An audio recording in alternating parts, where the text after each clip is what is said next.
Before I start the video, I just want to say thank you so much to the people who left kind comments, and basically you're the reason that I've made another video because I felt very supported by nerds, so thank you.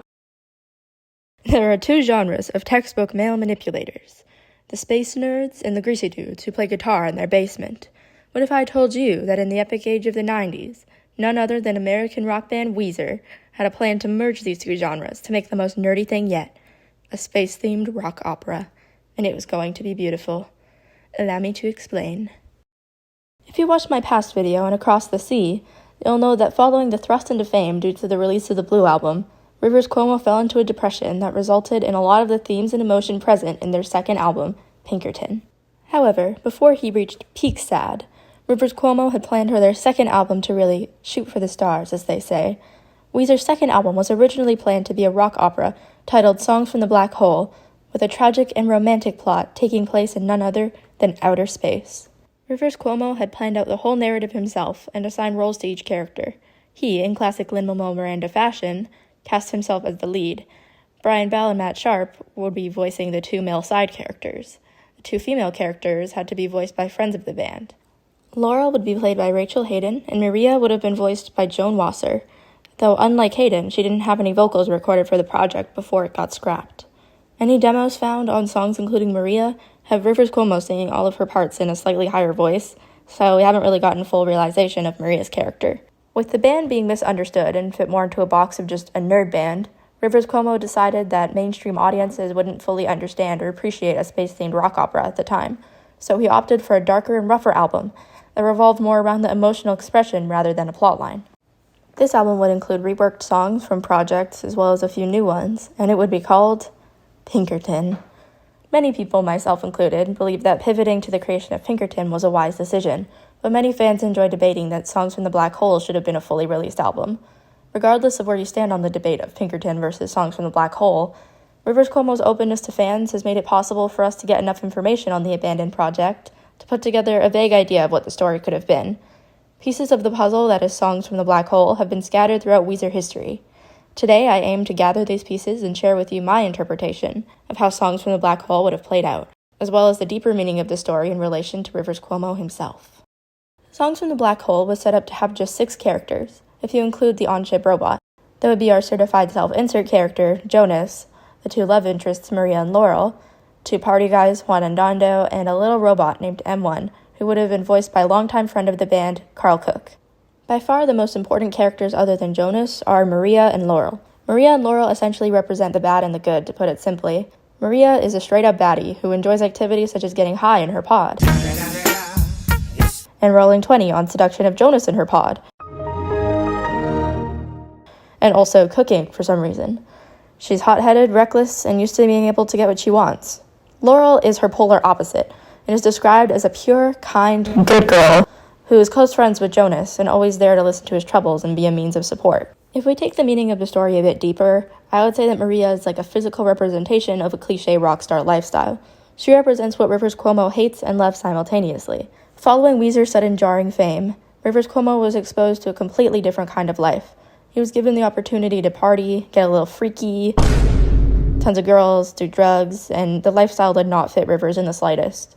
The constant uncomfortable guilt that Cuomo described feeling at this time was personified in the creation of Maria, the exact mold of a rock star girlfriend.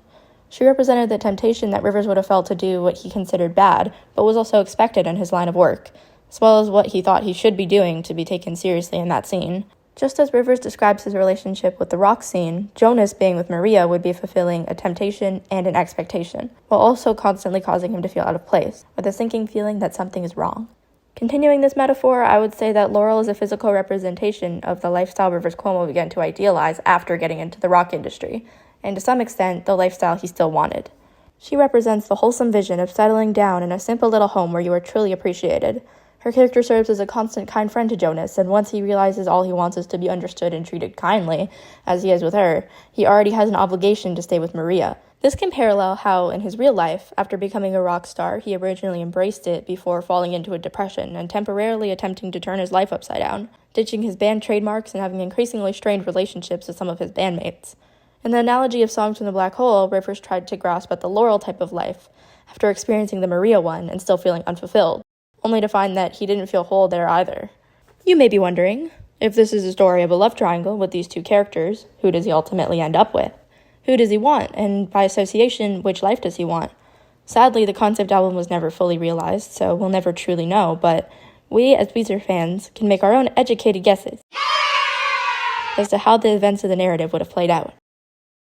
Songs from the Black Hole always remain a bit of a mystery to fans, as we don't know how the album would have actually turned out or what changes would have been made in the final version of it.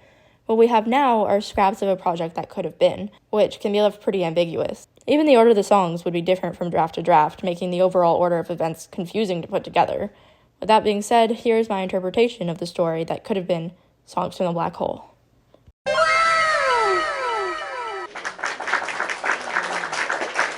The way I ordered the songs is mainly due to how I personally feel would make the most sense. Honestly, it's a lot harder to order these songs than it looks. It feels like a bunch of puzzle pieces were just dumped on the ground and you have to reorder them, but I tried my best. The fact that there's several very different drafts of the rock opera doesn't really help either. That being said, they made the beginning easy. Despite the many iterations of the rock opera, it always begins with the same bang. It always begins with a classic, that is Blast Off.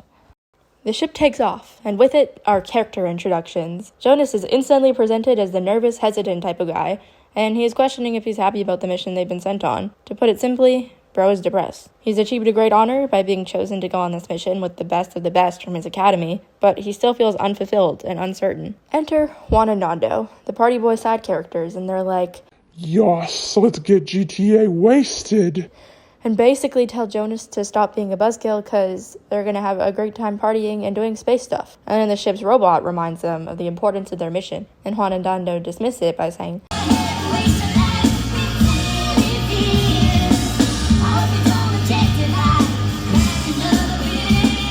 and Nando then notices Maria, the ship's cook, and instantly hints that Jonas and Maria have history. And Jonas, like Michael Cera in Superbad, is not down for talking about women like that. And he's just like, I don't want to lead her on. I've done that before. Nando then proceeds to call her a cheap hoe, and jump scare, the girl he's been talking about just heard what he said. And she's like, who you calling? And then Jonas is like, Maria, don't worry, they don't mean it. Stop embarrassing me in front of Maria, guys. And then she's like, they make me so angry, and you don't even stop them. To which he responds like, chill, baby girl. And then she trails off about how Nando is her least favorite because he acts like he's packing his own spaceship over there. And as Jonas tries to comfort her, Maria goes on a separate tangent. Here it is revealed that Maria is still in love with our boy Jonas, and has convinced herself that he's in love with her too. I like to imagine this part as time freezing for a moment, while Maria is just storming off and Jonas is running to comfort her. And during the time, she quickly reflects this, before returning to reality, similarly to a monologue in a play. She laments that no one loves Jonas the way she does, and she is absolutely down bad. Maria convinced herself that her and Jonas are in love, which is unfortunate due to the fact that Jonas is more thinking along the lines of, we instantly jump back to the scene where Maria is ranting about the others and Jonas is being a shoulder to cry on. He makes it clear that he wants this comfort to be tone indicator / platonic, but she is not having that. Maria is like, what if it's romantic though? And he's like, nuh-uh, you're too crazy for me to settle down with. What complicates the situation further is that Jonas to some extent does like Maria. He thinks she's a baddie and knows she's in love with him. Part of him wants to act on that, but he knows they would not work well long term. They have a back and forth where Maria pleads she loves him, and Jonas frantically apologizes and says he wants to stay friends, and he is not going to let her hit. This continues into Please Remember, where Jonas and Maria both get more adamant about their stances, but eventually Maria says, I'll make you love me, which I suppose is Riz, because this song leads into Maria invites Jonas back to her pod. Yay! Which is the equivalent of a bedroom, to engage in activities such as talk, sniff glue, and have fun. She says they'll be alone and he can relax, so Jonas obliges and she gives her love to him softly. I think the way the song is worded is meant to convey the point that she does genuinely care for Jonas at this point, and is temporarily a source of comfort for him. That being said, the next morning he quickly realizes, oh my god! First thing in the morning, Jonas is hit with, boom, shame, remorse. He realizes casual rocket takeoff is not for him, and says he knows what's right, but he does what's wrong. expressing his frustration that he finds himself giving into these situations and regretting it later. This transitions into Tired of Sex, which essentially serves as Jonas' monologue about how distraught he is over the fact that he gives in to one-night stands when all he really wants is to be in a beautiful relationship with someone that he genuinely loves. As Jonas has a mental breakdown, we enter a new character, a friend so intensely friendcore, you could call her, Laurel. Truly the lawful good of our story. Jonas is upset, and that's when his good friend Laurel, the other certified woman of the ship, steps in and is there to comfort him. Jonas berates himself about how he hates himself for letting on Maria, despite knowing that he doesn't love her. Laurel agrees with the what are you doing bit, and says heck because she's too lawful good for that language. She reassures Jonas, however, that she knows he's still a good person deep down, just needs to let that part of him shine through. She comforts Jonas, and he quickly begins to admire her. In the metaphor of these girls representing different lifestyles, this could be reminiscent of how Rivers Cuomo idealized the rock star lifestyle, represented by Maria, and never noticed the good in the less flashy lifestyle he had before, represented by Laurel. Laurel gently tells Jonas not to worship her and says he should save the sweets for the young girls, which I guess means she doesn't want him to sugarcoat things for her and wants him to just speak to her genuinely. Little does she know, he's not sugarcoating anything, he's just a simp. So you may be wondering, where is Maria right now? Well, she's wondering where Jonas is and why he's not calling her on the damn phone. She seems to sense he has eyes for someone else and says, "Have you been seeing that made you forget me?" True Wheeze heads will say, but across the Wheeze, in the next lines, the pronouns of whoever is distracting the love interest are he, him, and Laurel's a girl. That is true. However, there is another version of one of the drafts of the rock opera where those pronouns are changed, specifically for the sake of Songs from the Black Hole. Sadly, the whole opera was scrapped before we got Maria vocals, so we don't have any Maria sung version of the song as intended. I find the song so tragic, though. I think it adds a completely new layer to the character of Maria and humanizes her in a way that's totally different from the headstrong, seductive side of her that we've seen before. Now Maria is vulnerable. She's unsure of how long she should wait on someone that she feels doesn't reciprocate her interest. She really is in love with Jonas and feels forgotten and unloved by him. The lines, "I asked if you had a good heart, and you answered, I'd never do you harm," lend to the fact that she feels on some level Jonas's silence is a betrayal. To make matters worse, she's discovered she's preggo. Boom! Gender reveal explosion. Maria has had a girl, but the only thing Jonas set on fire is his will to live. That and his intense love for a woman who is not his baby mama. As Jonas' offspring is brought into the world, he wants to feel joy, but is left depressed when he realizes undoubtedly exactly who he loves. He sees the baby that a woman he doesn't love just had, and he sees himself in her. He is now forever tied to this girl, and to her mother, but he can't stop thinking about how now he finally sees just exactly what he wants.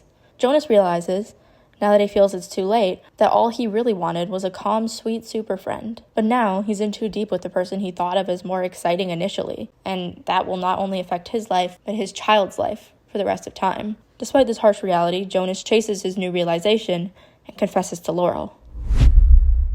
We cut to Laurel after the exchange of words. I personally love that they didn't dedicate a whole song to Jonas' confession to her. It makes it feel much more tragic, in my opinion. It's almost like she hasn't even processed the whole conversation until he's gone, and she's just stuck with one loud realization. I just threw out the love of my dreams. She made the decision she ultimately knows is the right one, though it killed her to make it. Laurel feels like her heart is with Jonas, but to follow it would be going against all of the morals that she prides herself on. It's such a painful song because it feels like an ending of sorts, even though the opportunity presented would have been a beginning. Now Laurel will have to see Jonas every day, knowing she loves him and feeling her righteousness crumbling, but she still has the strength to say no. She takes power over her own life, while feeling her weakest. Jonas fumbled the bag, that's all I have to say. Full disclosure, I was not really sure where to put this song on the list. It feels like so much is going on at all times that it's hard to decipher where exactly the ship landing would fit. It also changes fairly often from draft to draft, so I ended up deciding to put it here since I felt Jonas' attitude in the song could be reminiscent of someone who just got rejected. For the song to be just after I Just Threw Out the Love of My Dreams, it could convey how Jonas feels his attention is ripped away from processing that rejection, due to his responsibilities with work as well as his personal life. It could also serve the purpose of showing how unfazed and dulled he's become. He seems to have completely lost his already dwindling interest in the mission. I take this song as Jonas fully realizing the severity of his situation. He's just been rejected by Laurel and lost all of his aura, He's realizing it's too late for him to grasp at true love in any capacity. It's unclear who of the two women on the ship Jonas is singing to in this song, but I like to think it's both, like he's pleading in his own head for either woman to love him, while feeling that he deserves neither. I believe that premise continues until the bridge, which is directed only at Laurel. Finally, Jonas realizes the hurt that can be created from his actions, and is recognizing the irony that the person he considered safe is someone who actually, to her own dismay, inflicted emotional damage. He now parallels Maria in his heartbroken state, and realizes how badly he fumbled with her. Now that Jonas knows how it feels to be rejected, he's decided to stick by Maria's side. He knows he doesn't love her, and he doesn't even seem to like her, but he finds solace in the companionship of having a girlfriend. He reflects that she seems easily distracted by his friends, but he pushes his attention away from any of the flaws that he notices in her, because now he's decided he'll take her over being alone. He also notices that she actually scares him, which is a red flag. He pushes away these worries too, though, by reminding himself that she's the only person at this point he feels understands him. Essentially, this song is Jonas gaslighting himself into believing this relationship is good for him. And even if he wanted something else in the past, he decides he should just settle for this. This goes on for long enough that eventually Jonas embraces this tragic relationship, which leads to... Aww. Devotion is the one song in this rock opera where Jonas shows a genuine appreciation for Maria. He's officially taken her as his girlfriend, and he's beginning to realize that even though she's not his ideal love, he still admires, if nothing else, her devotion.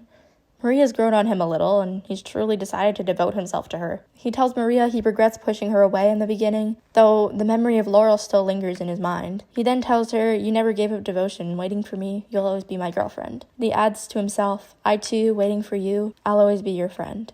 I love those lines because I feel they perfectly encapsulate how Jonas views his relationship with Maria. He cares deeply for her and wants to be there for her, but knows full well that he'll never love her romantically, not the way he knows she loves him.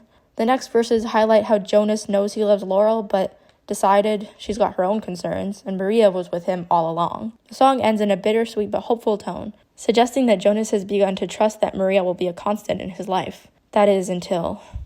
Oh my god, bro. Oh, hell no, man. What the f- So do y'all remember how way back in the beginning of the story, we established that Dondo acts like his spaceship is big? Well, that's canon. How do we know this? Turns out Maria's a visual learner. Jonas finds evidence of her visual learning, and he's heartbroken.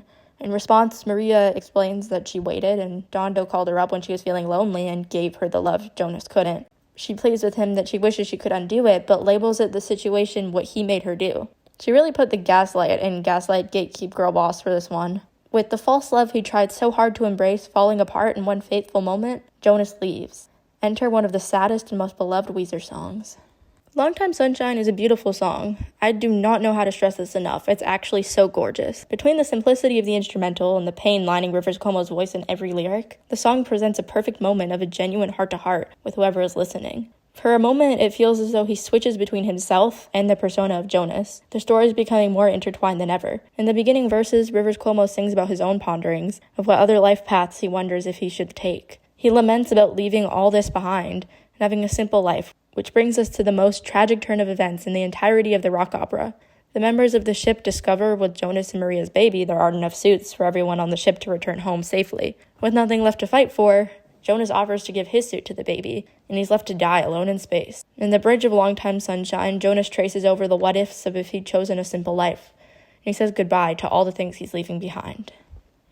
So, the silly little space adventure love triangle ended in tragedy. I would watch a musical of this. This would be so beautiful on stage, but ultimately we didn't even get it as an album. So what happened? I feel the reason Rivers Cuomo decided to scrap the project was in the ending of the rock opera itself. The story is a constant internal war one man is facing as he tries to navigate which of two life path options he wants to pursue. He has fun with Maria, but by the time he discovers he truly loves Laurel, it's too late. Jonas is left with nothing and no one. So how did this translate into the real world? What did this mean for Rivers Cuomo, and which path would he take? Rivers decided neither. He fell in a deep depression and decided by the end of the rock opera that he would never be able to fully have either life. With no set direction to go in, Rivers Cuomo had nowhere to go but up. He took a break for schooling, focused on meditation, became a Volcel, and focused on self-improvement. After years of working on himself, once Rivers Cuomo didn't try to fit into the mold of either lifestyle, he was able to acquire the best sides of both. He achieved the studying and family life he had wanted, while being able to continue working with his band and on what he loved at the same time.